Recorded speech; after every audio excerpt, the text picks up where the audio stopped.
Pasca operasi tangkap tangan yang dilakukan KPK terhadap Bupati Banyuasin, Yan Anton Ferdian, serta 3 orang lainnya di rumah dinas Bupati Banyuasin pada Minggu 4 September 2016, rumah pribadi Bupati Banyuasin, Yan Anton Ferdian di Komplek Perumahan Bukit Sejahtera Poligon Palembang terlihat sepi.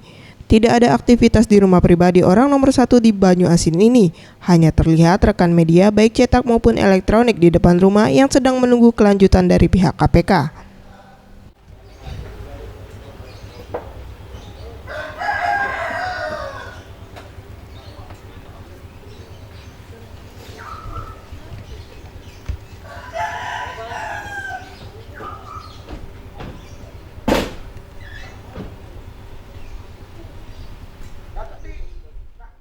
Rumah pribadi Yan berada di depan rumah orang tuanya. Terlihat beberapa tamu yang keluar masuk, namun pihak keluarga, petugas keamanan enggan memberikan komentar pada rekan media.